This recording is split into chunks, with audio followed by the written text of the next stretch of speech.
অমরপুর মহকুমা অবস্থিত একমাত্র স্বনামধন্য বেসরকারি শিক্ষা প্রতিষ্ঠান চারুভারতী শিক্ষা প্রতিষ্ঠান।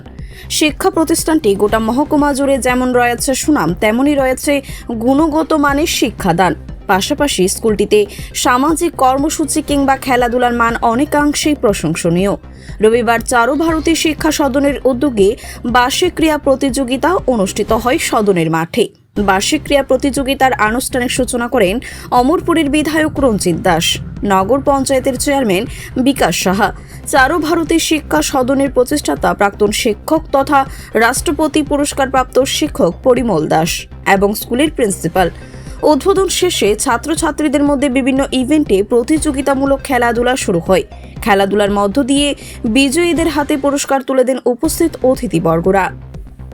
চারুভারতী শিক্ষা সদন শুধু খেলাধুলা নয়, বিশেষভাবে কালচার, সাংস্কৃতিক অনুষ্ঠান থেকে শুরু করে সমস্ত বিভিন্ন কুইজ প্রতিযোগিতা বিদ্যালয় একটা অংশগ্রহণ করে থাকে।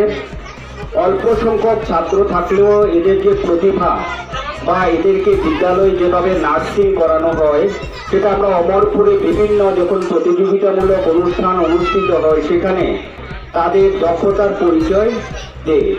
এর সঙ্গে এই যে ছেলে মেয়েদের এই জায়গাতে নিয়ে যাওয়ার জন্য বিদ্যালয়ের শিক্ষক শিক্ষিকাদের একটা মুখ্য ভূমিকা যেমন রয়েছে, অভিভাবকদের একটা আন্তরিকতা রয়েছে। একটা ছেলে মেয়ে তখনই ভালো হবে, সে একটা সুস্থ নাগরিক হিসাবে সমাজের জন্য তার যে কর্মজীবনটাকে সে উৎসর্গ করবে, তা একটা বিদ্যালয় তার প্রথম অবস্থায় অনুপ্রেরণা। ব্যুরো রিপোর্ট, খবর জনস্বার্থে।